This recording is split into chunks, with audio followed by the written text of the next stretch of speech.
Okay, here we go. We are live. Finally. A little bit of a glitch. A little bit Chris Impellitteri. What is going on, my friend? Beautiful Good day. morning. It's breakfast with metal voice for me in Los Angeles. So, Yeah. hello, everyone. As we said, it's brunch because here it's lunch, there it's breakfast. So when you put them together, you get lupper. Exactly. Chris, it's a pleasure to have you on the show. Everybody out there, whoever's going to be watching right now, just tell me if the audio is balanced well enough as we proceed. I know we're running a little bit late. We're having a couple of glitches on the stream, but it seems that everything is running okay now. All Hey, right. man, the most important thing is make sure you have good visual because I got my Brian May Queen shirt on today. Or is this Nice. Steve Harris? All right. So let me just put out the album here. I'm going to put up the album. It's called Wake the Beast, the Impellitteri Anthology. So that was released. Oh boy, now it's been a few weeks. But in Canada, it's actually being released in the next few days. So it kind of evens out, right? All right. Tell me about this greatest hits. Why now? Why have you decided to crank this one out? And I should say it's for on Global Rock Records, and it probably was just released in Canada just like a day or two ago. Yeah, I believe it was actually about a week ago, September 30th in the United States of America and for all of continental Europe. And then Canada has a different release date. To be honest, Jimmy, I mean, look, it's been a long time coming. We basically got the legal rights back to our masters. And we always pledged that once we did that, we would release the back catalog in all the countries that we never distributed our product. So, Yeah, hence, that was really how we initiated this. I mean, we got the masters back, at least legally. And then we kind of put a plan together to figure out, like, what are the songs that our fans over the years have kind of embraced. The songs that struck a chord, resonated with the fans. And so, ultimately, we spent probably about a month or two just kind of digging into our discography, trying to figure out what kind of music do we want to share with a world that has never heard of Impellitteri, right? And so we really, sat down and discussed the fan favorites. We even would go onto things like YouTube where, kids would rip files and, maybe put up a song of ours on YouTube and we'd read the comments. And, it was pretty easy. I mean, once you do that, you kind of get a sense of what people like or don't like. For example, if you see, the comments are like, oh my God, this is the greatest band in the world. Why aren't they bigger? Blah, blah, blah. You probably figure out that's probably a good song versus, oh my God, this band sucks. What does anybody see in them? It's like probably not the best song. So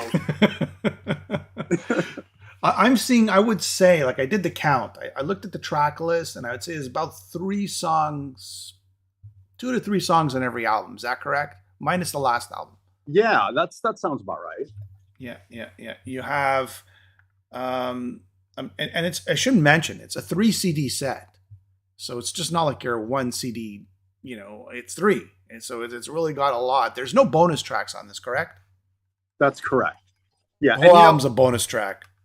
yeah, I mean, realistically, this is music that was never really accessible to many countries globally, right? And so, and it's interesting because I think maybe the success we've had in places like Japan, some places in continental Europe, have kind of spilled over into other countries, and there seemed to be this interest that was generated on the band, and unfortunately, a lot of kids or the people that embrace our music were kind of forced to pay these outrageous, egregious export or import prices. So really, the whole idea behind this release is to get the music to them at a very reasonable price. Yeah. We should also mention that Global Rock Records has released the whole catalog, or at least most of it. Is that correct? That's correct. Yeah. So we're not only getting the greatest hits accessible to North America and the rest of the world, but we're also getting all the albums that, like you mentioned, people don't have to pay $29.99 to ship it from Japan to your home, or through Amazon, wherever the case may be. So, which albums aren't? So, which albums did you not get the license for? Well, obviously, our most recent records, which would be Venom, The Nature of the Beast, we're still signed. So our record companies are still Frontiers for Europe and North America. We're Yeah. still on JVC Victor Entertainment for Japan, or rather all of Asia. So Global Rock is really doing our back catalog. But to be honest, a lot of our fans, I mean, that's kind of like, their favorite stuff. So this is kind of exciting for us. All right. So, okay. Explain the success of Japan. I've asked you this before, okay? There must have been a point where either a radio station started playing you nonstop, or maybe a combination of you and Graham working together off that first album, full album, that is. What was the point where it just kind of, Japan and Asia sort of just took off? When we did the first Impellitteri Black EP, we kind of established our sound. We kind of set the foundation of who Impellitteri was sonically, right? We were borderline a thrash band with screaming vocals and like the big Queen type choruses, all the technical shredding guitar solos, fast double bass drumming. And that resonated really, really well in Japan and even in Europe too. I remember that EP was really, it got a lot of coverage, a lot of press, a lot of media gave us a lot of positive reviews. But in Japan, it kind of set the stage for what was coming. It was kind of allowing us to come into a very competitive rock or metal market, right, with a really strong album. And instantaneously, the musicians embraced us. Fortunately, we started getting the typical accolades of best musician, best blah blah blah. And so I think what happened was, when we did Stand in Line, because we had already established a really nice cult following around the world, right? Mm-hmm. Yeah. With Stand in Line, I think this is what kind of put us over the top. And forgive me, this is just my theory. It's not proven. It just kind of... Look, I have a theory too, but go ahead. Yeah. So I'll tell you truthfully what happened. When we did Stand in Line, remember, I guess they're throwing me in as like this, this Guitar Hero kid, right? But at the same time, Graham Bonnet, who at that time was still a legendary rock metal singer, right? He'd been the lead singer of Rainbow, right? And people don't realize, especially younger kids, Rainbow were massive. I mean, I even saw something with Bruce Dickinson of Iron Maiden talking about how he went and saw Rainbow at Castle Donington, and Graham was the lead singer, right? And I remember, I think even AC/DC played before Rainbow, right? So Rainbow were the headliner. It just kind of explains, Graham's notoriety, at least at that point, in his success. And so when I went into Japan with Graham, when we did the Stand in Line record, I think there were a couple things. One, they loved the song Stand in Line. It was the right song at the right time for that particular market. At the same time, there was a lot of curiosity of, why did Graham Bonnet, this legendary singer, join Impellitteri? This hardcore metal thrash type band, right? And so that was it. And then this is kind of where I kind of feel like, man, did I really deserve this success? Getting branded this Guitar Hero and all that stuff. And I kind of thought, I think they gave us a free pass, almost like a get out of jail free card. And this is what I mean by this. Because Graham Bonnet had played with Ritchie Blackmore, right, from Deep Purple and Rainbow, who was a legendary guitar player, right? Yep. He had played with Ritchie Blackmore. Then he played with Yngwie Malmsteen, who was like the new hero to all musicians. After Yngwie, it was Steve Vai. Oh, and I'm sorry, and there was also Michael Schenker, right? Legendary guitar player. Yeah. And then Graham joins Impellitteri, so it throws me in with that group. And I used to scratch my head and go, man, do I deserve this? I mean, these are all great players, and they're putting me in that category. So I think in Japan, there was a tremendous amount of interest of, who is this Impellitteri, at least outside of our cult. How can we spell this name? First of all, they're going to say, how do we spell his name? Second, who is this guy? Who's this new kid on the block? Yeah, right. He sure plays a lot of notes. I think the culmination of the fact that Impellitteri Black EP really started. Oh, you froze. This is the beauty of live. Chris, you froze. Folks?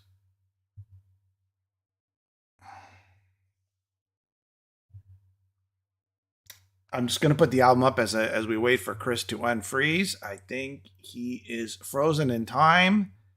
Uh, and usually at this stage, what happens, Chris? I'm not sure if you could hear me or not, but I think it would be best to log off and then log on again. It's probably a weak internet connection that you have. In the meantime, I think I'm going to read everybody's comments. So Chris has dropped off, but we'll get him back. All right, so I'm going to read your comments as I wait for Chris to come back. Oh, I think Chris is coming back now. Let's bring him on. Admit. Okay. Voila. And he's back. Okay, now try this. Now try this. It won't change. Look, okay, guys. So I was outside, hanging out at the pool, and I had an iPad on, and it just overheated. You know what? That's what iPhones do. They overheat, and they have a sensor for that. So it's okay. My apologies, and also for whatever this thing is on my phone. It's okay. I could skate. I was just kind of stretching the time. Hey, dude, there's a reason why Impellitteri gets compared with Spinal Tap, and here's one of the reasons. Oh, no. Don't say that. Don't say that. I love Spinal Tap, but you're not a spoof, Rob, I'm going to read some comments because I know people were patiently waiting. Rob Johnson, sounds great. I guess the audio balance. Guys, if it's the audio balance is not great, just tell me. I'll adjust it. Jonathan is saying, my copy arrived earlier this week. That's Wake of the Beast. So somebody, there you go. Ka-ching. Pedro saying, I have my copy already. Impellitteri fan. It's out in Canada. Received my copy. Mike is saying, fantastic catalog. Should have been huge in America. True. Okay. So you're re-releasing these albums. You've got this greatest hits out there. Wouldn't it make sense to just go out and play a couple of dates in the US and Canada? Like, wouldn't that just lock it in? I mean, that's how you break a band, right? Or maybe you think that's just not for you. And that's fair enough if it's not for you. We're doing it. But we're in the middle of our new record. We owe Frontiers and JVC Victor another record. And we started recording probably halfway through the pandemic. And I should say started writing and recording. And we probably have about another 3 or 4 months to go. So the plan is we're going to probably release the new record, I would assume probably middle of 2023 or maybe towards summer. And at that point, we're going to go play everywhere that will have us. So that's going to be unique for us. I mean, we've always done Japan. We've done some of the major festivals in Europe. A couple of years ago, before we went and did, I forget if it was our Korean run or Japan or whatever, we did some secret kind of like live rehearsal shows. We did it in New Jersey, Connecticut, New York City. We had a blast. It was so much fun. So, we'll probably do the States. The reality is it's really up to the promoters, right? Because, in places like Japan, obviously, in certain places we play in Asia, we're really spoiled. We're playing huge venues. So in America, I know for promoters, it's a risk. They're probably terrified. If they put us in a 5,000 seat or 10,000 seat place, are 3 people going to come or would we sell it out? And our fear is the first one, So, but the reality is we have to play America. So we will now. We'll figure it out. All right. So, I mean, even if it comes down to playing bars, I mean, is that an option or it's tough, right? It's not easy, right? Or maybe select show dates. You know what? It's like bars don't bother me. I mean, we've done it all, Jimmy. We've played in front of 30, 40,000 people at our shows. We played in front of 20 people and we have as much fun equally. So it's not really about ego. It's about production and giving our fans the show that people see in Japan and places like that. I mean, we've done places like I remember being a kid when Rob and I were first in club bands, right? Where we do covers and original music. I remember half the time with our stage stuff, we had so much gear. Sometimes our drums could barely fit on the stage, So it's really about, bringing our production. So the people that have wanted to see the band for so long actually see an Impellitteri show, right? Okay. Could we go in and play, 1,000 seat club or 500 seat? Of course we could. Absolutely. Right. And it would be just as fun, but you'd have to scale down the production, the walls of amps and the pyro and, all of that fun stuff. All right. Okay. So, all right. Since you talked about this new album, just give me what you can about it. Okay. So it's going to be released. You're aiming for, as you mentioned, spring, summer of 2023. Is that correct? That's correct. What elements are you thinking of putting into this album? Or maybe you're not. Maybe you just want to do what you've continued to do. Are there any new elements that you want to bring into the music? Is there any, any ideas that are saying, you know what, I've done all this. Now I want to do this? I think our records um, mature over the years. I mean, because look, I'm still to this day at my age and for doing this so long, I still love playing guitar. I mean, I play like 6, 8, 10 hours a day sometimes, Mm-hmm. and it's because I love it. So every day I play, I explore the instrument. I realize, oh my God, this is really cool. And I learn something new theoretically, or like with music theory. And I'm able to somehow mature as a musician by implementing whatever I learn each day. So every time we do an Impellitteri record, although it always sounds like Impellitteri, and it always will because it's Rob's voice, it's my guitar playing, etc. I Yeah. think the music and the composing part of it always matures. We get a little better, right, each time. At least I hope we do, right? So on this one, we're definitely bringing in more orchestration. It's still going to have a lot of the fast, double bass stuff. There's a lot of really cool technical stuff. A lot of the screaming vocals, big 3-part harmonies, because again, Queen, we love that stuff, at least the heavier part of Queen. Um, and that's it. And so, we'll see. And again, at this point, we love the music, but you know how it is. Every band is always like, oh, our newest record's the greatest. No, I'm So not saying that. I'm saying, is there any sort of directions that you, like you said, orchestration? That's something you want to explore a little more, right? yeah, Maybe, yeah, right? absolutely. Yeah, it's orchestration. And as we get older, we always tend to push ourselves to get a little bit more aggressive and a little faster. Listen, I listen to so much music, right? A lot of bands, even guys that are friends that I know in bands. I mean, I love bands like Arch Enemy, right? And so I let that stuff kind of spill over and influence me a little bit. I like Avenged Sevenfold. I love Slipknot. So I love a lot of the new bands, but then also I'll retroactively go back and listen to old, like a Dio record, Yeah, right? Or an old yeah. Deep Purple, like Machine Head record, which I love. And somehow by listening to all this music, and then of course I listen to a lot of Vivaldi, like the Four Seasons, the violin concertos, all that fun stuff. And so all of this is like, it's affecting me. I'm a sponge, Yeah. And so all of this stuff I've been listening to, and I'm sure somehow it's going to spill out into this new record, All right. although it still sound like Impellitteri. And what phase are you at now? Did you finish recording all the parts or not? No, we probably got about 3 or 4 songs that are finished recording. But we still have about another 12 songs to go, and it's written. The music's written now, but now it's actually performing it. And we're always the type band that we don't try to do this where, hey, let's just all send files. We really try to go in the rehearsal studios, rehearse as a band, master our music live, so we can play this stuff live. And then we go into the studio, and a lot of times we try to track as much as possible live, and then we'll go in, we'll add the layers and all the big overdubs and orchestration, whatever we feel is missing, right, to capture that power. So that's kind of our process. Like I'm reading, I've always read on, reviews from, the band, and I always come across these reviews saying they're a Christian band. Mm-hmm. But when I first started listening to Impellitteri, it never dawned on me you were a Christian band. Is that something that's been implanted by, let's say, the press and the reviewers more so than you guys? Sure, there's hints of Christian, sort of Christian lyrics, we'll call it. But where's that line where you are a Christian band versus just talking about some sort of Christian topics of good versus evil kind of thing? So we're not a Christian band. We've never been.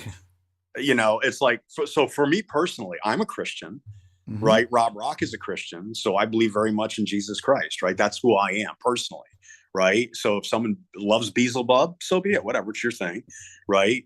So personally, that's my kind of belief, right? But the band, as far as getting labeled out, I'm thinking, dude, where'd that come from? I mean, it never started that way. I mean, listen to Impellitteri, the Black EP, where it started. Graham Bonnet was Stand in Line and System X, But I will say this: the one thing that I love Rob Rock does instead of doing like, especially in the late 80s when we first came out, we were so burnt out on every other band. It was like sex, drugs, rock and roll. Okay, great, Mm-hmm. we get it. You know, we believe me, we lived a life of decadence. We were part of the Mm-hmm. Sunset Strip. We were part of that crowd. We did it, right? But musically, you know, we just didn't want to be like all the other bands at that time, right? You know, it's like, okay, great, you slept with her last night and the next girl, whatever. It's like, okay, who cares? You know, we wanted stuff to be more intriguing. And so Rob, you know, he took a lot of the stories, a lot of the content that you hear lyrically in the music that we do, and he extracted it biblically, right, from the Bible. And look, you go into areas where it's like you go into Armageddon, you know, that kind of stuff. It's, you know, more like the end of the world kind of stuff. It's, I mean, dude, what gets scarier than that? That to me is cooler. It's really cool, actually. Well, I mean, the more majority of metal bands, even the satanic ones, they always use the Book of Revelations, on the other side, right? So, I mean, the Yeah. Book of Revelations has been used in movies and bands, and because that's the darker part of the Bible, right?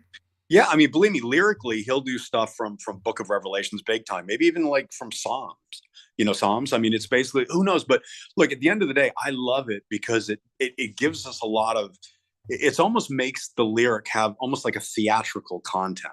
There's in Mm-hmm. depth meaning, and also Rob is cunning. He writes in a way that you could interpret it outside, right, of Yes. the biblical. You could apply it to everyday life.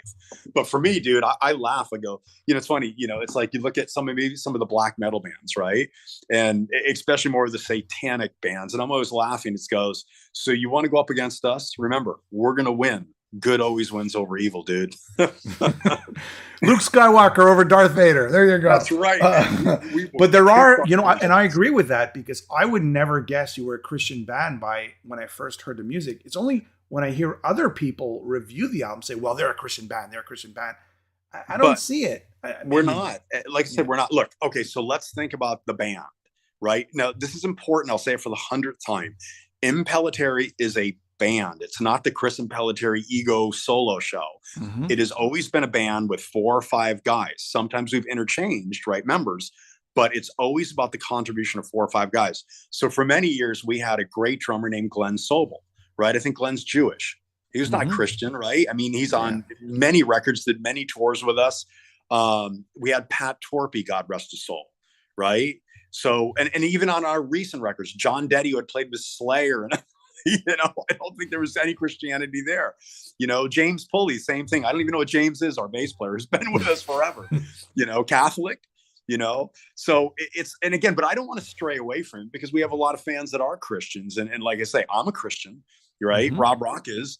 And so, you know, I mean, it's like, but we've never been a Christian band. You know, we're not preaching to people. We just happen to use a lot of storytelling from the Bible. And you just said, whether it's Revelations or Psalms or whatever, you know, I mean, there's Yeah. so much awesome content, but then also we write about everyday stuff too. Right. I mean, we did this. I was just listening to a song called Endless Nights that we did on the Grin and Barrett record. That's all about, you know, sex on the Sunset Strip. You know, the one thing we never wanted to touch, we did it really almost as a joke. Like, all right, all these bands, these 80s bands, you know, would do this and people would say, oh, we're too heavy or we're too whatever. And we're like, all right, let's see if we can do it. So we did that one song, and I'll put that song up against any of the 80s rock, you know, even though, again, we're a metal band. We're not a hair band. We never were. So, Well, but we'll even Metallica. I'll just leave you on the topic on this part. Creeping Death is about Moses. And as he sort of, that whole Moses story. And how he gets the slaves out of Egypt, right? So they're biblical stories in metal, right? That's all I'm trying to say. So yeah, dude, absolutely. You know, I mean, look, I have a lot of friends that are in metal bands that are diehard Christians, but you know, they don't say anything because in the media, you know, especially in the metal media, a lot of people think it's kind of taboo. For me, I'm like, screw it, I don't care. I'm down with it. You know, it's like, mm-hmm. I As mean, long as it's put done me right, down for exactly. You know, I got my God, and you know, that's it. that's it. That's cool. All right, going back in time now, is it true that you were like Angus Young in a cover band of AC/DC? And how long did you do that for? True. So when I was in high school, I almost didn't graduate because of this. I had opened up for a band called QT Hush. They were out of, I think, New York City. And it was crazy. I would go see this band in clubs. I would sneak in actually because I think I was probably 15 or 16. And these guys were playing. I mean, I'm not kidding. They're probably playing to as many as maybe 3,000 people at a single show. Mm. And they were doing a tribute to AC/DC. And it was around the time of the Back in Black record. And we were doing like Van Halen and Ozzy and stuff like that. And I remember their guitar player quit. And they came and said, "Hey, we want you to be Angus." And I'm like, "Well, dude, I love Angus, but I'm more into this other stuff." So anyways, I thought this would be really good experience because they were playing 6 nights a week, and they were touring like, New York, Massachusetts, Connecticut, all of New England, and playing in front of a lot of people. So I thought, oh, this would be cool. So I talked to my grandparents who I was living with, right? I said, "Hey, is it okay?" And they were a little against it because, here I am. I'm literally, I don't remember if I was 17 years old by this time, right? And so here I go. I joined this band, put the suit on, learned all the AC/DC stuff. And I will tell you something. I'm forever eternally grateful for that because everybody knows me as a shredding, technical kind of metal guitar player. But if you really listen to Impellitteri, we're actually quite simplistic. And a lot of that is because of my influence or the education from learning all of that great AC/DC music. That's why when we do anything that we do as far as Impellitteri, it always has to start with an amazing riff. And then we have to build a really good song. And then the guitar solo comes in. Mm-hmm. And I think I learned that from guys like Angus Young, of course, Eddie Van Halen, Richie Blackmore, people like that. But so when you listen to us, I to this day still hear that, that influence of AC/DC. But I mean, you had to put the whole schoolboy stuff on, right? I wore the. Oh, all right. You're just going up and down, right? Okay, so I'll tell you a really funny story, and this is a true story. In Rhode Island, Providence, Rhode Island, I don't know if it still exists, but there was a very, very popular theme park like Disneyland. It was called Rocky Point Park, I believe. So we were playing that show, and I'll never forget it. There were probably 5,000 or 10,000 people there. Up the street at the arena, the Providence Civic Center, I think it was the Providence Civic Center. Mm-hmm. Rainbow was headlining. I think it was Saxon. There were like 3 big bands. We ended up, I'm told, we drew more people than they did at the show. And this is where the story becomes funny. We used to do an AC/DC song called The Jack. And this is where Angus does a striptease thing. Yeah, in the club thing, they made me do that. I hated it, but I had to do it. And so it's literally, you go out and you do like the Tommy Lee thing. You moon the audience. So we're doing the song and our stage manager's like doing this, like, and I didn't know what he was saying. I thought, just get out there and do it. Take it off. I'm not thinking this is like Disneyland. This is like, there are a lot of kids here, and I you turn your back to the audience and you drop the pants and you moon the audience, and I almost got arrested. I mean, the road manager, and I was so young. I was a kid. I didn't know. I was thinking, oh my God. It wasn't until after backstage, the guy's like, "You got to get out of here right now." And I'm like, "What?" And they're rushing us out to get us in the van. And, they were irate. So that was our AC/DC story. Well, I mean, today you have people like peeing on stage, right? I mean, that was nothing. We were never like that. I mean, look what Tommy Lee does on stage, I mean, it was more like that funny thing, but it was like, that was an anecdotal story for AC/DC going, oh. Yeah. But back then, I guess, you know what? I remember Jim Morrison, he was, indecent exposure. I mean, he got arrested for that back in the late 60s or early 70s. So yeah, it was, I mean, but that was that was the biggest memory I have of doing that AC/DC thing. Wow. Of just, and you don't realize because you're in the moment. Playing for all these people are, they're loving it. They're rocking out with you. And it's just part of the show. You're supposed to do it, right? So that was my thing. That's a pretty funny story. Francis says, did Impellitteri ever play France?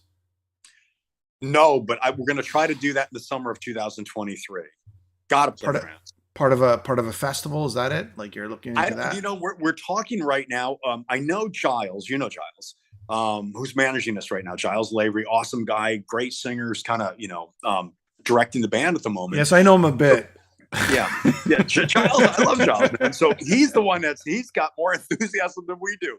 So, but yeah, I mean, I think he said he submitted our names for all the big festivals in 23. Oh, good. But also doing like a tour there, like in Europe, I don't care if we're doing one-offs or we're doing a full run. Definitely want to do it. So, yeah. All right. So that's cool. So it looks like you guys are going to be serious 2023. All right. We're gonna rush through all your albums and just give me a couple of, this album came out. Just give me like a sentence, okay, on your albums, your EP. What are your memories from your EP? I Sound remember. wise, how satisfied you were. I guess you kind of spoke about it.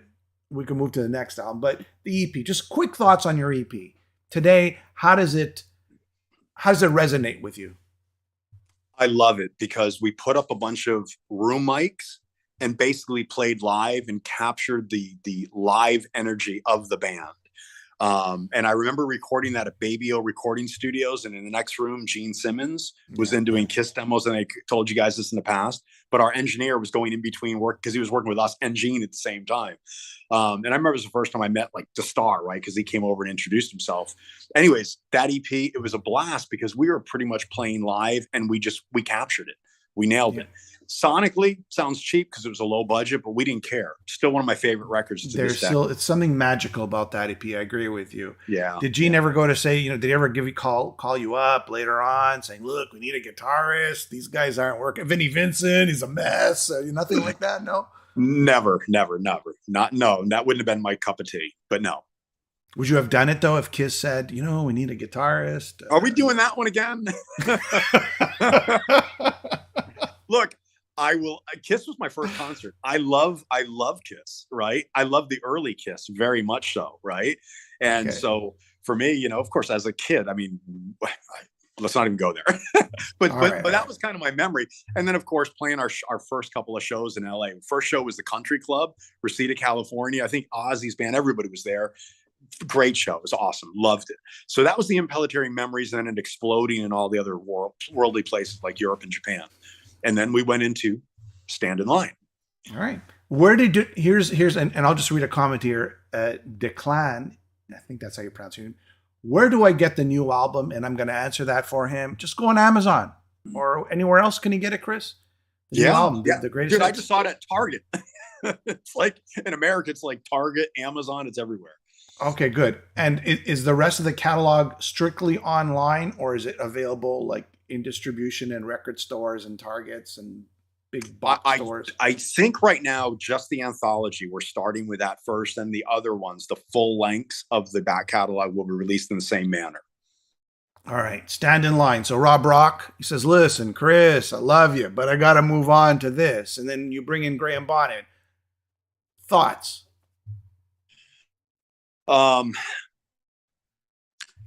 Emotional time. Mm-hmm. We had established our sound with Rob Rock, and he leaves to go work with the Scorpions producer, Dieter Dirks. And we're like, shit, what do we do now? We just got signed by Sony, Relativity. And Graham had, fortunately, I mean, for us, he had just ended Alcatraz. So basically, Graham and I crossed paths. He was like, hey, Chris, what are you doing? I'm like, I'm bummed. My singer quit, blah, blah, blah. What are you doing? Ended Alcatraz, nothing. So Graham and I got together, and we started writing music. And it was a little bit of a challenge for me because, as I've told people in the past, I wasn't certain if I could take Impellitteri down the road we began with, which was more like the thrash kind of style speed metal. So I had to write more in line with like what Graham had done in the past, like Rainbow. And it was a little bit out of my comfort level, even though I love Richie Blackmore and I loved Rainbow with Tio and Graham and all that stuff, but it was a little uncomfortable. And I remember doing the record. I mean, I was this kid. I had, Pat Torpey was like, he stole that record. He was kind of like steering the ship. He was like the father figure. He was so awesome. And I remember doing the record, and, I remember we did Stand in Line. We were all really happy. We thought, oh man, we wrote a really, really good song, right? We have something really special. And so my biggest fondest memory of that is probably when we started getting played on MTV, right? Because at that point, it changed our popularity overnight. We went to, I remember they flew me. I did the Headbangers Ball. I don't remember how many households, it was like 25 million people in America or whatever, watched MTV at that time. And I just remember we went from kind of like this kind of cult thing to all of a sudden, almost everybody knew who we are. Whether they liked us or hated us, it didn't matter. They knew who we are. So that was a fond memory. And then the first show we did in Japan was at the Tokyo Dome, which was 65,000 people. So there was a lot of crazy stuff for us. And so those are my fond memories of Stand in Line. And what did you think about the cover that you did, since you've been gone? I mean, like, were you comfortable with that cover, or did you? I think so. There were two songs on Stand in Line that made that record that weren't intentional. It was actually, we were short by, I think, two songs, literally playing time. Yeah. And so we basically, I had seen this amazing guitar player in Connecticut when I was a little kid. His name is Jay Johnson. He played in a band called Crier. And although people like, I think Richie Blackmore, of course, did his kind of version of Somewhere Over the Rainbow early on. I think Jeff Beck may have done it, but this guy Jay did an amazing version, and it really influenced me. And I remember his band, I don't think existed anymore. So we're in a studio at the record plant in Los Angeles, California, and I'll never forget, it was just me and Pat Torpey, right? And I remember saying, oh my God, we need more music. What do we do? And I told him, I said, well, I remember watching this guy and I loved it. And we all of a sudden said, so why don't we try doing this? So on the spot, Pat and I arranged that whole Somewhere Over the Rainbow. And then, so we finished it, we recorded it. It was pretty much, it was almost like one or two takes, right? Just do it. And we got it done. And then we needed one more song.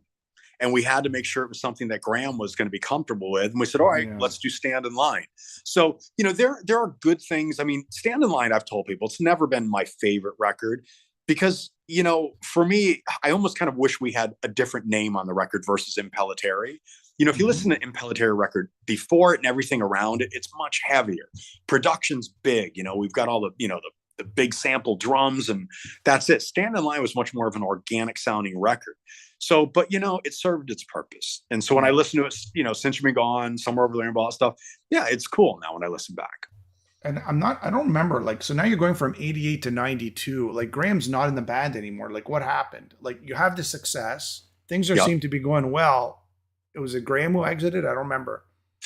Well, I can tell people exactly what happened. We came back after having tremendous success and a great tour in Japan. We came back to the United States. And I remember we played the San Jose Civic Center, which was up near San Francisco, and it was totally sold out. I mean, it was a smaller place, probably like 3,000 to 5,000 people.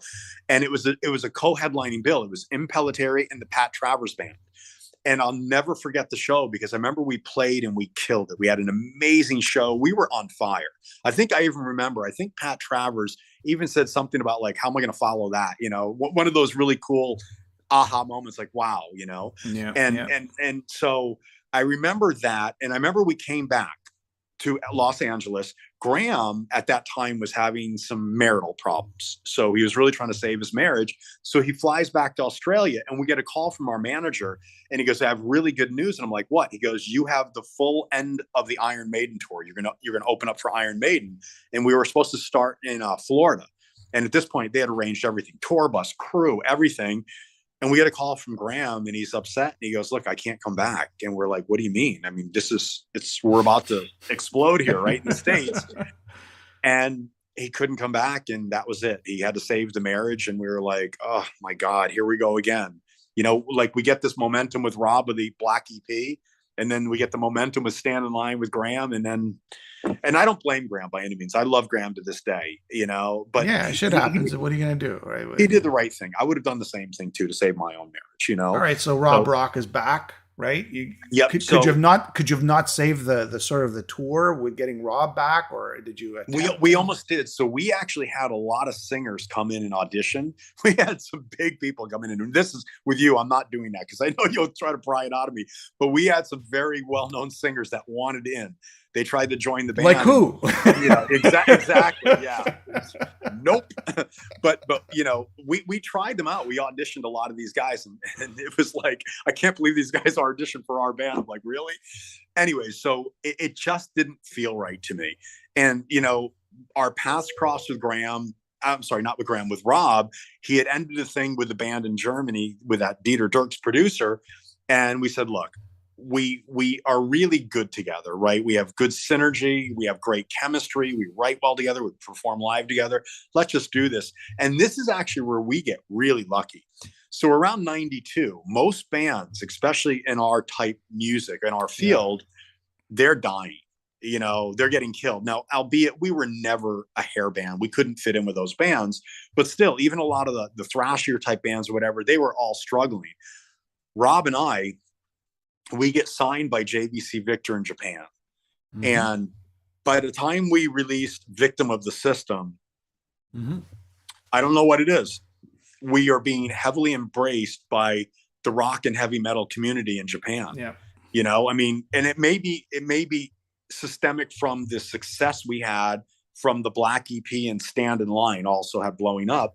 But all of a sudden, you know, we're selling out, you know, all of our shows. You know, I told someone this, and it's a true story. I remember we were doing the Answer to Master tour, and our road manager, I think was, I don't know if he was road manager for Def Leppard, but, you know, they were down. So he came out, and our first show we did in Tokyo, we were playing 3 nights at some venue. And I think we sold out 3 nights in a row, back to back.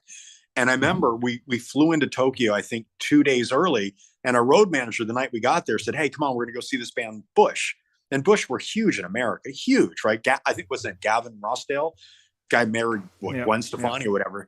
So they were playing the same venue, right? But like 2 nights earlier. And so we went to go to see the show, and our road manager goes, "It just got canceled." We're like, "What?" And he said something like the band, I don't know if it's true or not, but he said something to the fact of they couldn't sell tickets.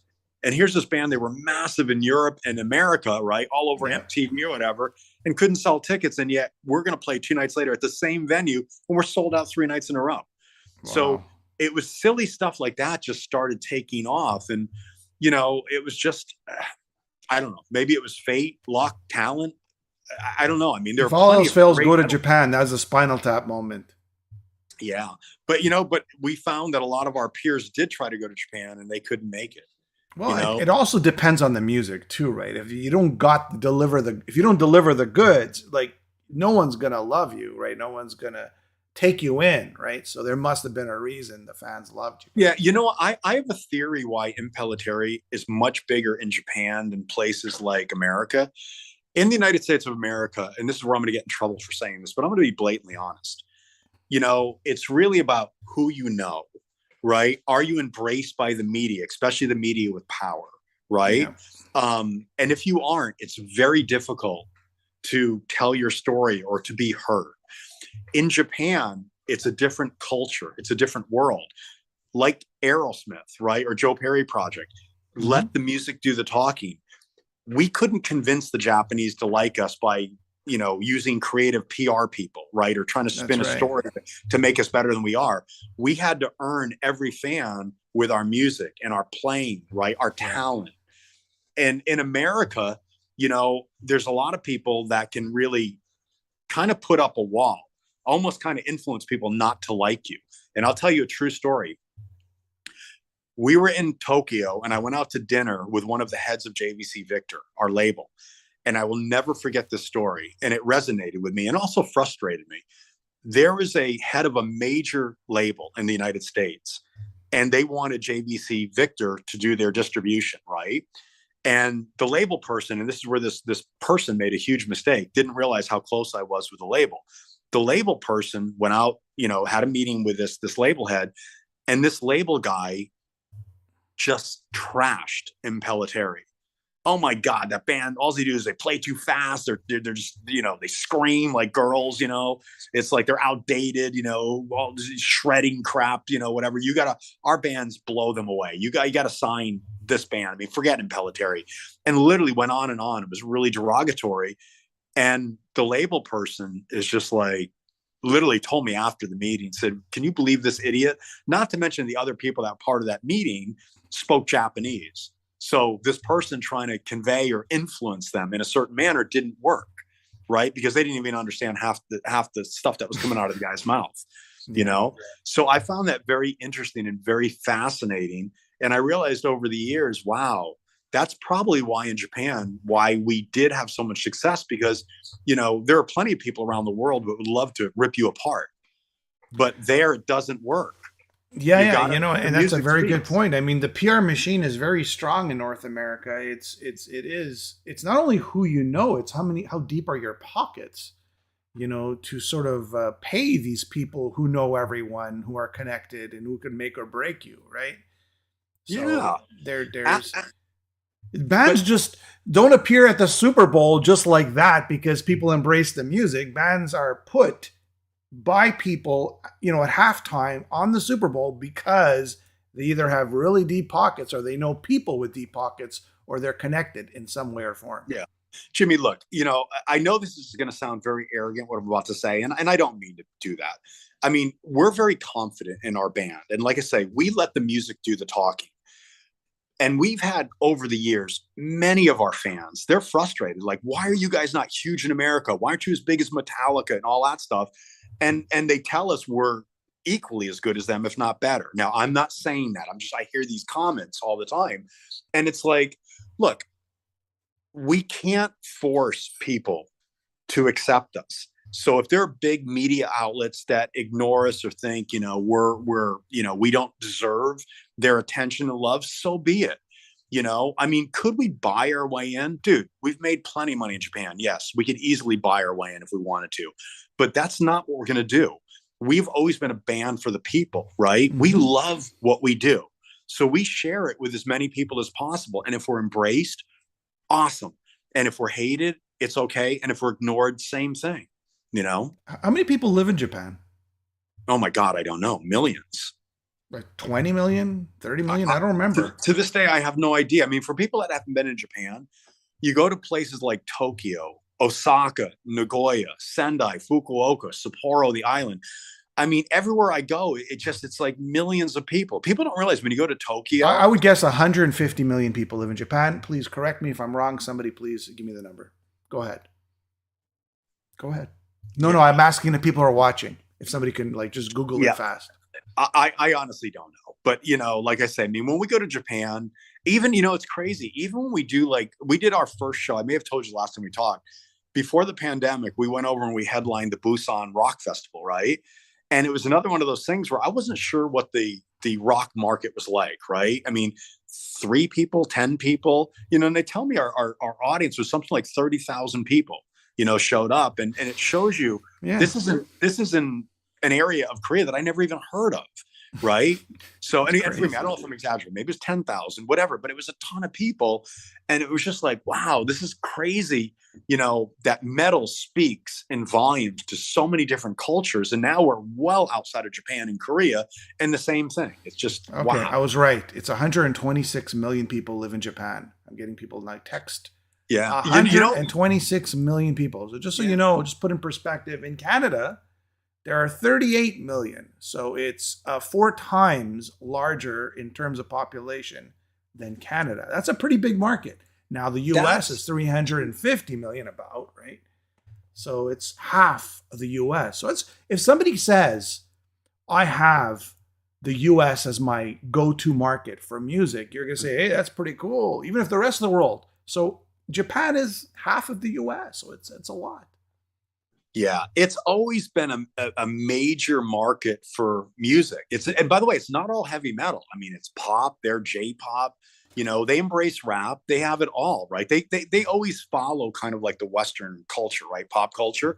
But Japan is massive. And people think when you go there, it's only Japanese. No, it's not.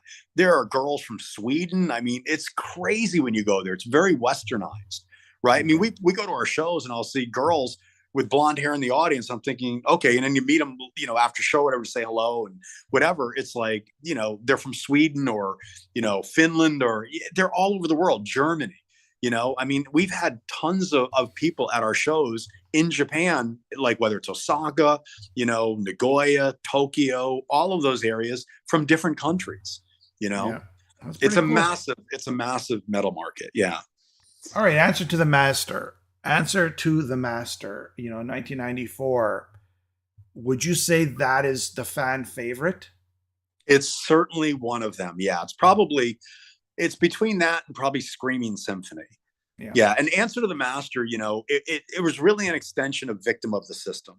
We used the same engineer, Mike Tachi, who did all of the engineering for us, was amazing. He had literally done the entire Metallica Black album with Bob Rock as the assistant engineer.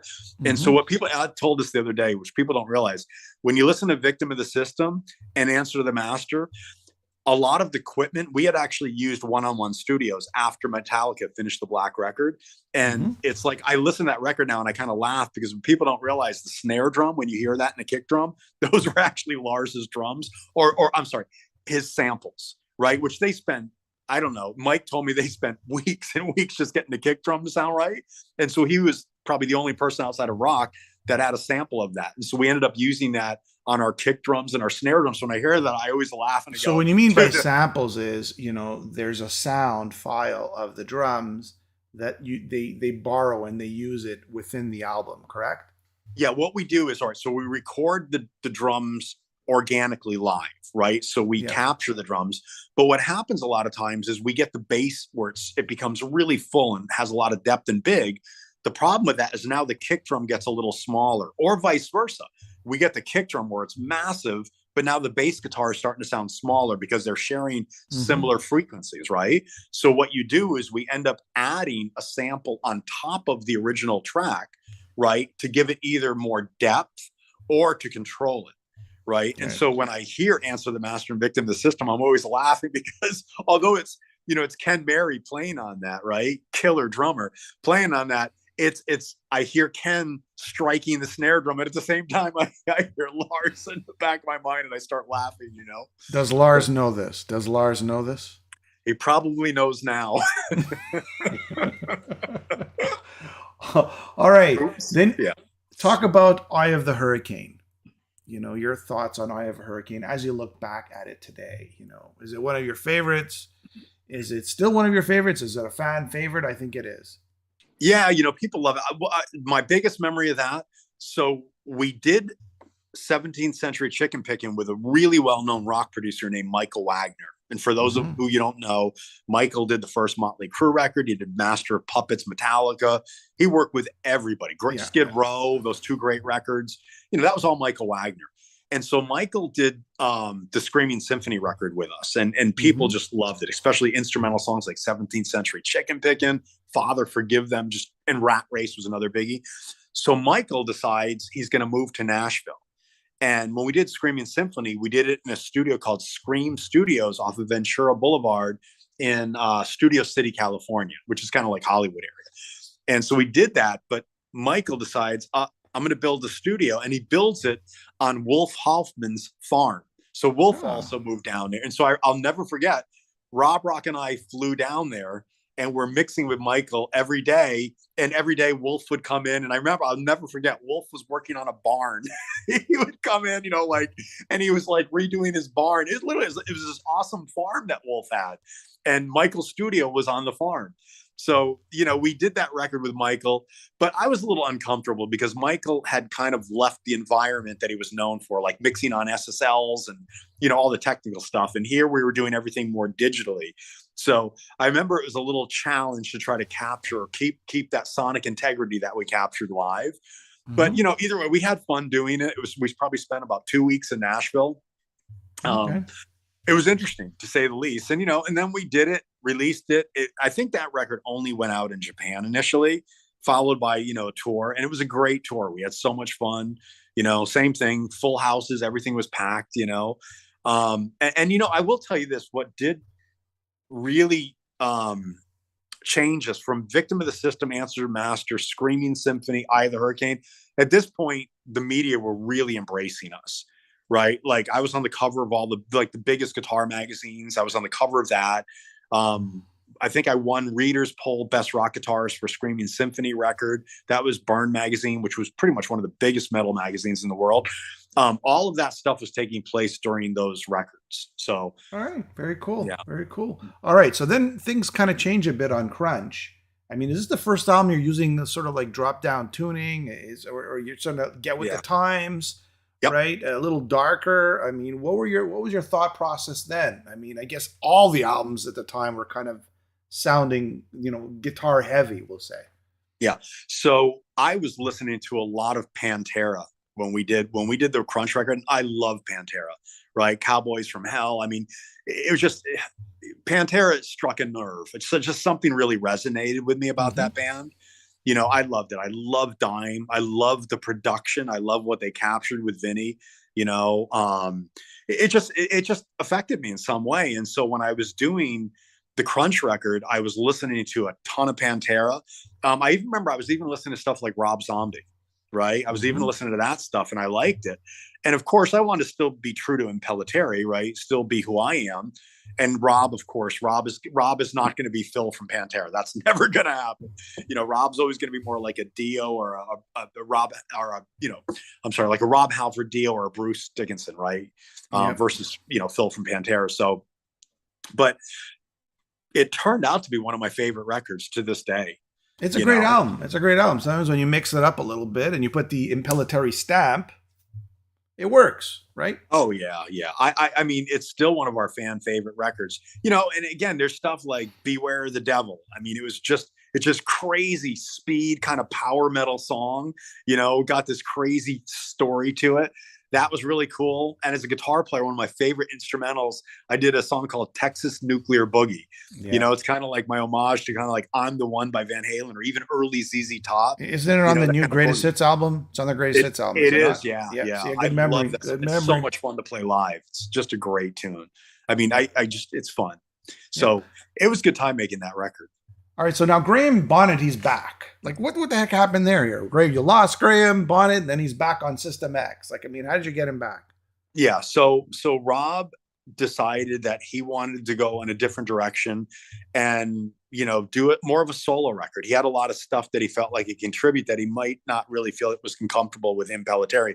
And at that time, to be honest, we were always saying, hey, we wanted to make sure we weren't being too in depth with Christianity, right? I was always like, well, let's make sure we're still a metal band at heart.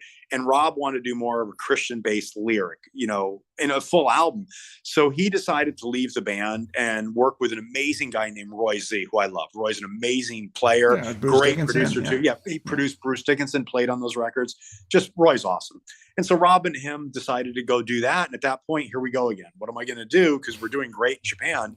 And here's where I like to call this my revenge.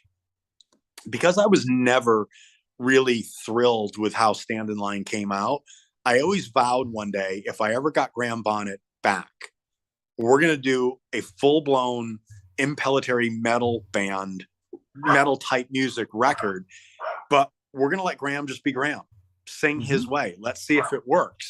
And so when we did System X, I was a little bit nervous, to be honest. I was thinking, man, is this going to work? Right? Because here we are, we're playing this really fast double bass stuff, And at the end of the day, Graham killed it. It's like, it gives me chills. I mean, I listen to stuff like Perfect Crime. That's one of my favorite Impellitteri songs.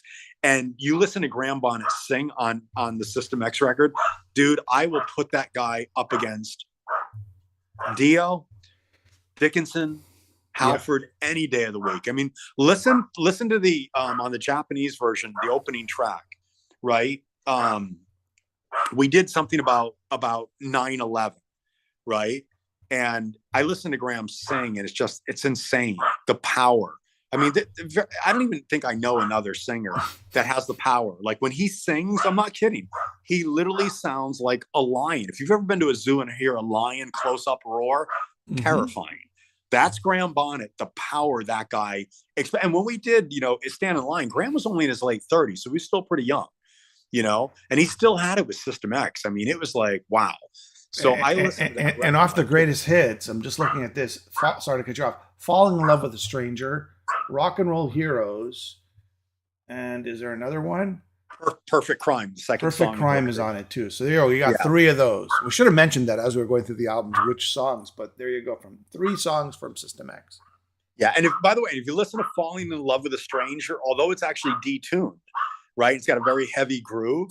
It also is, what people don't realize, it's probably the one song on that record where we already said, let's do a really hardcore version of something Rainbow would have done at that point in history, right? If they were a much heavier band. And so when I hear that, especially the opening part where he sings, it gives me chills, And then we move into, wait a second, now Graham's out of the band. Now Curtis is in the band as a singer. Pedal to the Metal, as I look at, best to worst, it's always ranked at the lower end, even though it's a strange album. Some people love it. Some people are not too in love with it. Yeah. What are your thoughts now? Now you don't have Rob Rock. You don't have Graham. You have Curtis. I forgot his last name. Curtis but Skelton. Yeah, we that's right. found him. He actually had done the Ozfest, you know. He Hmm. was one of those bands, and he was just really cool.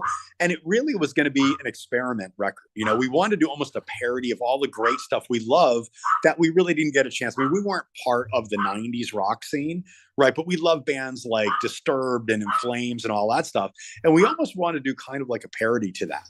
Right. So it Hmm. was really a fun record, but it was really going to be a one off because we knew Rob Rock was going to come back, you know. So we Propaganda actually, Mind is the only song from Pedal to the Metal that's on the greatest hits. Correct? Am I wrong? I believe so. Yeah. Yeah. Yeah.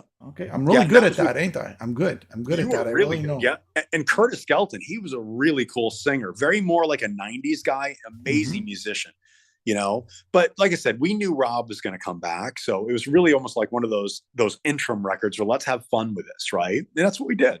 And then we get a monster record, Wicked Maiden. You know, Rob is back. Wicked Maiden. You know, again, a lot of down tuning, I would say, heavy guitars. Uh, Tell me about that one. A Wonderful Life, High School Revolution. Like, it's just a monster of an album. Another fan favorite, right? Yeah, yeah. Wicked Maiden. I mean, again, Rob Rock is back. So here we are. We're back to the more thrashier type, metal that we're known for. And of course, we are still embracing a lot of the detuning, right? So Yeah. the record starts to sound pretty heavy, you know. And people do. I mean, a lot of our fans love the song Wicked Maiden, especially when Yes. Rob kicks in with that really high scream right in the beginning of the record, it's funny when I start thinking about these records, I start realizing how lucky I am to have had both Rob Rock and Bonnet, Yeah. as Yeah. singers. I mean, look, I've worked with some amazing guys. I've been around some of the greatest singers ever. I've been in the studio around guys like Dio and guys like that. And to me, Graham Bonnet and Rob Rock are equally as good as those guys. Absolutely. Absolutely. Off the greatest hits album, off of Wicked Maiden, is Garden of Eden. Wicked Maiden. Try to see if there's another one. If you remember, please tell You said me. High School Revolution, I believe, was another one. I think there was Last of a Dying Breed. Off the off the greatest hits, right? Oh, I'm sorry. You're talking about the anthology. I'm talking about the anthology. I know Oh, that no, there's no, no, no. two. I think there's Wicked Maiden and I think Garden of Eden. I think those are That's the right. two songs on there. Yeah. Okay. Yep. Well, no, still great songs. Okay. Oh, yeah. I Music. love playing Wicked. Wicked Maiden's so much fun to play live. The audience goes nuts. And it's funny watching the audience scream with Rob is hilarious. It's awesome. You Yeah. know? Yeah. And then Venom, right? The 2015 release of Yeah. Venom, Yeah. which is And another. that's where we go. Now we're on Frontiers, right? We're still with JVC Victor, but yeah, then we've got Venom and Nature of the Beast. And that's why Nature and Venom are not part of the anthology because those albums are not on the same, like you mentioned. They're not on the Exactly. same. They're like, so if people like want to hear us today, right? They're listening to like Venom and and obviously the stuff from the Nature of the Beast record, and that's all globally distributed. Everybody has access to that. So Yeah. Yeah. wait, and it's funny, and people ask me, what's Wake the Beast supposed to be? What is it supposed to symbolize, right? People have always said we're like our music's like this sleeping giant, right? It's just they've been waiting for it to explode in America and all those places. And someone literally said, "Why don't you call it Wake the Beast?" It's time to let the monster out, and that's kind of what we're doing. Maybe the next album will be called "Time for a Nap with the Beast." Yeah, I don't know. After Right you now, let him out, right he's now, tired. I don't know. dude, never, man. We're going to be doing this until we drop. Why quit? Why would we would never stop doing this? I mean, I still to this day, even at stay of my age or this point in my life, I am still a metal fan. I love listening to heavy metal. I love playing metal. It's like, why stop? You know what? Your music to me, it's always been like Boston meets some sort of speed metal shred fest. That's sort of like the vocal melodies of Boston in a sense, the harmonies, and then of course I wouldn't say it's all shred. I'd just say that speed metal and shred. If I was to define it to somebody, if somebody asked me what do you guys sound like overall, that's what I think I would say. Jimmy, I love that you said it because it's exactly what we have always kind of been. It's been almost like speed metal, power metal. I mean, you've got all like the temples of kind of thrash, the technical soloing, but the vocals, that's the key thing. It's all big 3-part harmonies like Queen, Boston. Did I ever tell you the story? This was probably it was probably around 94 when we were having all the success, right, in Japan, right before Screaming Symphony. I remember my lawyer brought me to a really, really big management company, and this management company managed one of the biggest metal bands in history. And I will never forget what the guy told me. He literally said something to the effect of, "Dude, I love your music. You're awesome guitar playing." He goes, "But your vocals sound like Boston." And I'm like, "Oh, thanks, man." I was like, "Oh, well, thank you." And I thought he was complimenting us. He goes, "No." He goes, "That's outdated. It's like kids don't want to hear that today." And I'm like, "What?" What? Yeah, I'm like, Just "How can turn you on say FM that?" radio. You got Boston going on all the time. There in Yeah, Lions. but the dude literally said that, and I'm just like, this is what's wrong with the music industry. You guys are making the decisions of what the public really ultimately gets to hear and who gets promoted, and I'm just like, oh That's god. what money does, right? When people have interests, they have money, they kind of want to dictate things, right? Because it only benefits But the their point, the interests. statement that comes from the guy is like so counterintuitive what music fans want to hear. I mean, he's basically was conforming to a fad. He was like saying, "Oh man, love you guys, love the metal, love the music, all this stuff, but you guys are singing like Boston." And I'm thinking again, I'm like, "Oh, well, thank you. That's an awesome compliment." And he's like, "But that's not a compliment." He goes, "That's not what kids want to hear today." I'm like, "Well, what is it they want to hear today? What you force feed them? You know?" Yeah, Just exactly, exactly. whatever. To me, put on songs like "The Future Is Black" and "Fly Away." To me, that's like the perfect summary of Boston, right? The harmonies and the vocals and the melodies. And when I first heard that song, I go, "Was this Boston I just heard? What the heck did I just hear here?" But then you hear the guitar riff, and it's nothing like Boston. So Yeah, that's what makes it. I wonder sometimes, do people realize how freaking difficult it is to sing like Boston? Right? I mean, to do like Friggin' the right. three-part harmonies like Queen. I mean, Rob Rock, I mean, it's easy for him, right? Which shows you his innate talent. I mean, what he's able to do vocally, it's like, wow, you know? And so, I mean, I don't know. I think the way you summed it up, though, I agree with you 100%. That's exactly probably what Impellitteri is if you were to kind of categorize who we are musically or sonically. But like, okay, now we're talking about the music, but there is a business model. So all the bands out there, they're who are saying, "What do I do? I can't make it. I can't make it." I think you guys have proven that if you concentrate on the areas of the world or the model that works for you, you can have success. Everybody wants the US success. That's the problem, right? People just want success in the US, but you have to think of your business model. If people in Japan like you more than they like you in the US, then you concentrate over there. If you could sell records there, then you concentrate over there. Like we said, there's 125 million people who live there, right? That's success. It's just we don't think it's success. It's because we don't see it, on television, in USA and Canada. That's why. It's a perception, right? But Well, well, success. well, What's think sex? about What's it. success, right? Yeah, I mean, look, I hate talking about money, but let's think about it. So if someone sells a million records in a place like Japan, the gross revenue, starting with retail in the old days, I think if you converted the yen to the dollar, CDs were about $24, $25, right? Yeah. So if an artist sold a million records, that's basically $25 million of gross revenue. Now, of course, then obviously retail gets it, the labels get it, all the way down to the band. But you realize that's a big marketplace, right? And it's the same thing. I mean, you go to other places in Europe, and there are big markets in continental Europe. So but you're right. I think the one thing, a lesson for up and coming artists, you don't just have to focus on one country. It would be arrogant to say, "Oh, it's only about America." No, America is just one part. Metal's much bigger in other parts of the world than it is in the United States of America. So I why think not people go think the there with brass emulation? ring is in America alone. That measures success. If you're not successful in the US, that means you're not successful anywhere else in the world. Maybe that was the case in the 70s and 80s, but that's not the case anymore. I mean, what is success? Success is recognition for your art, and it's also financial, right? Those two things that's what success is. Because if you're struggling and you can't pay your rent, well, you're not really successful in that sense, right? And if your art is not being loved by everyone, then that's not success either. You could play in your room guitar all you want if you just want to hear yourself play, you're right? But success there is a measurement there. Yeah. And I think bands have this misconception that if they don't break it in the US, somehow they don't have success. You can have success everywhere else. it's you have to redefine your business model, and I think that's what you've done. And I think you're aware of that. It's just not, you're more humble about it. That's all. Yeah.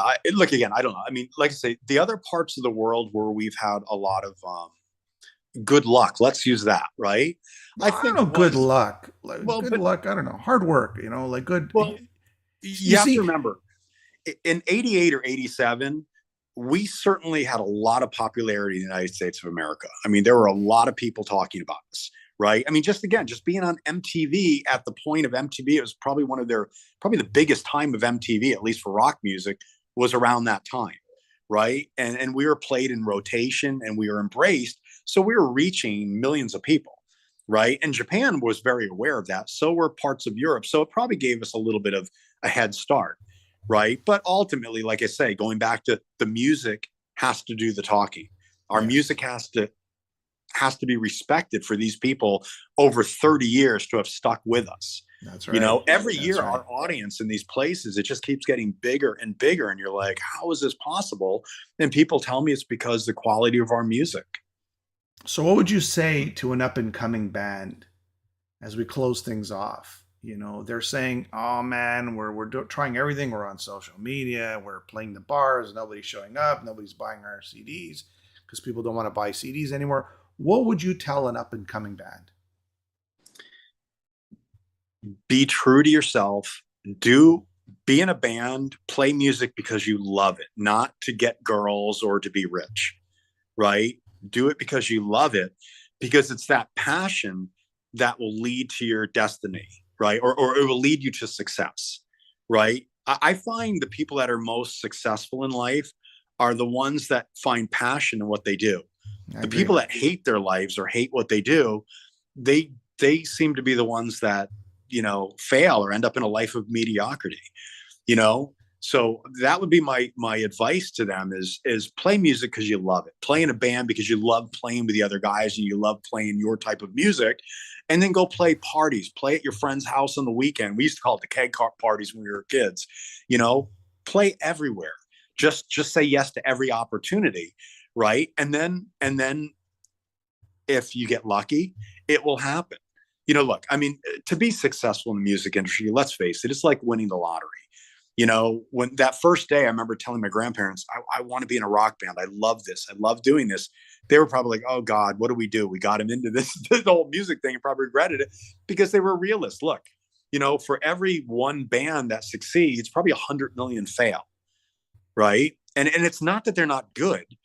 It's just that it's a very, very competitive space, right? It's very difficult to make a mark, right? To make a name for yourself in this very, very highly competitive industry. It's like an So, iceberg. You see the tip of the iceberg, right? Those are the people who make it, but the people who never made it are at the bottom, right? That massive part underwater. Jimmy, I So can't tell you how many amazing bands we grew up with, right? Even players that influenced the way I play guitar, right? These were guys that I thought they were going to be legends, and it just didn't pan out for them. And so, there is, believe me, there is. I will agree with you. There is always luck. You can have a street full of restaurants with serving the same thing with the same menu with the same quality, but only one guy on that street is going to be successful, right? It's just the luck of that one guy. There is always a sense of luck in life. There's luck, right? If you get hit by a bus, you weren't lucky. yeah. But That's here's a better thing to tell those aspiring musicians: if you're lucky enough to be embraced and you find success in a country or globally or whatever, work your ass off, right? Don't ever slap the gift horse in the hand. Don't ever slap the hand that feeds you or the mouth that feeds you, whatever. So for me, it's kind of like, once we got embraced by those markets, it was work your ass off. And we work our ass off to this day. We don't make records that we're not proud of. We will go back in and lose money making the record if we don't think it's right. So, and it's so the same thing with our passion. So let's summarize here. Passion. I yeah, think passion is sort of it. People feel that they feel when somebody's passionate about anything in life, yeah, yeah, and it's yeah, contagious, and people are drawn to passion. So passion, yeah. hard work. Don't get the easy way out. Work your ass off. Right? Yeah. Is there anything else? Well, that goes along with And great dedication. songs and great music, right? And great music. Yeah, but obviously the dedication and working your ass off, that hopefully will allow you to achieve composing great music, right? And able to be able to play that stuff live. I mean, again, we're talking what, how many years into my career? The Black EP was done in 1986, right? Jeez, I've been yeah. playing professionally, like in bars, since what I say, I was like 15, somewhere around there. I've been doing this, and to this day, even though, look, I got enough, I'm very comfortable in life now. I still will be in my room playing 6, 7 hours a day because I love doing it. There's a guitar somewhere that I'm always going to, have in a room where I'll be practicing. That's my dedication, Yeah. And so, and we share that equally with the band guys. Okay. All right. On that note, everybody, I'm going to put up the new album, the image of the new album. We talked a lot. We've been talking for about an hour and a half. This was fun. It started outside of my pool, and then the iPad died. Then I had to come out to the phone. Yeah, a lot of action. A lot of action. I even got dressed up for you today. And again, I told you, I put on. Look at me. I just put on a T-shirt. Do you know Frank Marino? He lives around here. I loved Mahogany Rush when I was a kid. Loved that band. Yeah. Yeah. Did he influence you growing up?